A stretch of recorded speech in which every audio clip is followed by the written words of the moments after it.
এই সময় বাংলা টেলিভিশনের দর্শকদের মন ভালো নেই, কারণ একের পর এক প্রিয় ধারাবাহিকগুলিকে শেষ করে দেওয়া হচ্ছে। জগদ্ধাত্রীর কথা এই সব ধারাবাহিকগুলি শেষ হওয়াতে দর্শকদের মন খারাপ হয়ে গেছিল। তারপর কিছুদিনের মধ্যে শেষ হতে চলেছে রাজরাজেশ্বরী রানী ভবানী। এরপর আরও একটি জনপ্রিয় ধারাবাহিক শেষ হওয়ার খবর সামনে এলো। ধারাবাহিকটি 1 বছর হতে না হতেই শেষ করে দেওয়া হতে পারে। যে ধারাবাহিকটির কথা বলছি সেটা হলো তুই আমার হিরো। এই ধারাবাহিকের প্রধান চরিত্রে অভিনয় করতে দেখেছি অভিনেতা রুবেল দাস ও অভিনেত্রী মোহনা মাইতিকে। এই ধারাবাহিকটিকে আগে সন্ধ্যে 7টায় সম্প্রচারিত হতো, কিন্তু এখন তা বিকেল 5:30টায় সম্প্রচারিত হয়।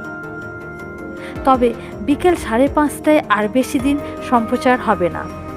যদি বিকেল 5:30টায় ধারাবাহিকটি স্লট রিলিজ না হতে পারে, তাহলে ধারাবাহিকটিকে খুব তাড়াতাড়ি শেষ করে দেওয়া হবে। ধারাবাহিকটি শেষ হয়ে গেলে আপনারা এই ধারাবাহিককে কতটা মিস করবেন কমেন্টে অবশ্যই জানাবেন।